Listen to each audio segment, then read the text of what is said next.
అందరికీ నమస్తే. నేను మీ రాధి. Welcome to Sri ఆర్షనిధి.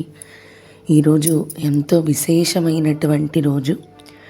భాద్రపద శుక్ల పంచమి అంటే వినాయక చవితి మర్నాడు వచ్చేటటువంటి రోజును ఋషి పంచమిగా పిలుస్తారు.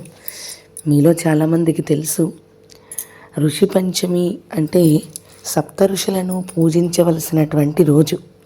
అంతేకాకుండా ముఖ్యంగా ఆడవాళ్ళకి ఋతు సంపర్కమైనటువంటి దోషాలు ఏమైనా ఉంటే అవి పోగొట్టుకునేటటువంటి రోజు. అంటే మనకి ఆడవాళ్ళందరికీ కూడా నెల వాళ్ళకి నెలసరి వస్తూ ఉంటుంది. ఆ నెలసరి సమయంలోని ఏవైతే కొన్ని చేయకూడదో మనకి తెలిసి కొన్ని తెలియక కొన్ని మనం చేస్తూ ఉంటాము. దానివలన రకరకాలైనటువంటి దోషాలు వస్తాయి. అటువంటి దోషాలన్నీ కూడా ఈ ఋషి పంచమి పూజ వ్రతము చేసుకుంటే తద్వారా ఆ దోష నివారణ అనేటటువంటిది జరుగుతుంది. ఈ ఋషి పంచమి వ్రతము 7 సంవత్సరాల పాటు చేసి దాని తర్వాత ఉద్యాపన చేస్తారు. ముఖ్యంగా సప్త ఋషులకు పూజ చేస్తారు ఋషి పంచమి నాడు. ఋషి పంచమి రోజు కొంచెం గోమయం అంటే కొంచెం పేడ తీసుకుని అది నీళ్ళల్లోని అంటే మనం స్నానం చేసే నీళ్ళల్లో కలుపుకొని స్నానం చేస్తే కొంతవరకు ఆ ఋతు సంబంధమైనటువంటి దోషములు ఏవైతే ఉన్నాయో అవన్నీ కూడా పోతాయి.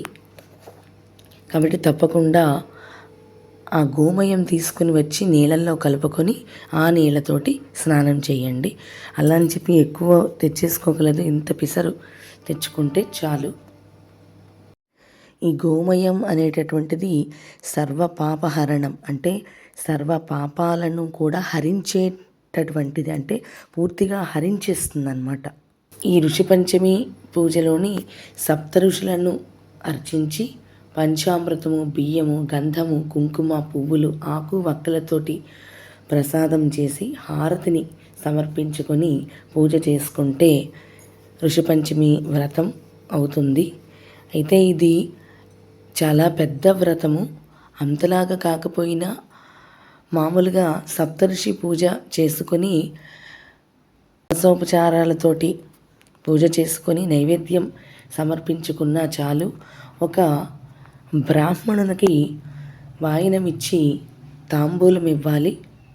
ఇంకొక విశేషం ఏమిటంటే ఈ ఋషి పంచమి పూజ అందరూ ఆడవాళ్ళు చేసేటటువంటిది కాదు. అంటే కేవలం ఎవరికైతే ఈ నెలసరి ఆగిపోతుందో, ఈ బహిష్టులు ఆగిపోతాయో వాళ్ళు మాత్రమే ఋషి పంచమి వ్రతాన్ని ఆచరించాలి.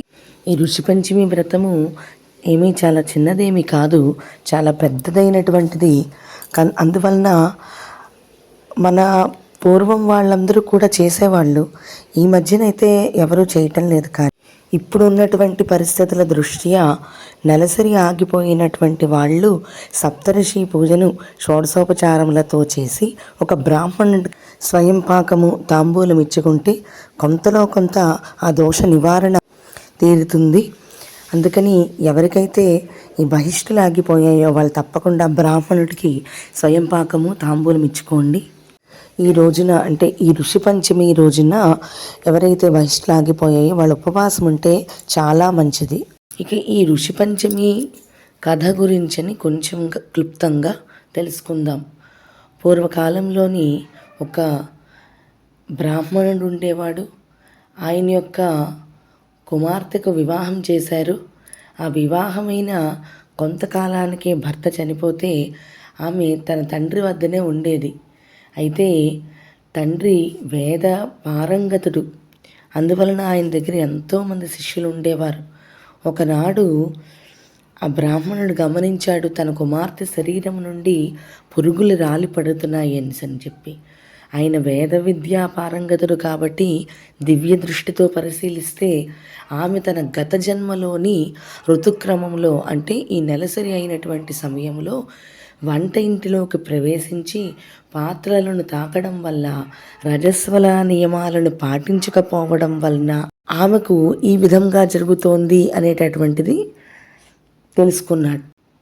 ఒకనాడు ఆమె తన యొక్క చెలికత్తెలు ఈ ఋషి పంచమి నోమును చేస్తుండగా చూసి నోమును ఎగతాళి చేసింది. దాని వలన కూడా ఆమెకు ఇటువంటి విధంగా శరీరం నుంచి పురుగులు రాలిపడుతున్నాయి. అయితే ఆ వ్రతాన్ని చూసినటువంటి ఫలితము వలన ఆమె ఈ జన్మలోని ఉత్తమమైనటువంటి బ్రాహ్మణ కుటుంబంలో పుట్టింది. అందువలన ఆమె యొక్క తండ్రి తన కుమార్తె చేసినటువంటి ఆ దోషం యొక్క పరిహారార్థం ఋషి పంచమీ వ్రతాన్ని ఆచరింపచేసి పాప విముక్తిని కలిగింపచేసి ఆమెకు సంపూర్ణ ఆరోగ్యం పొందే విధంగా చేశారు.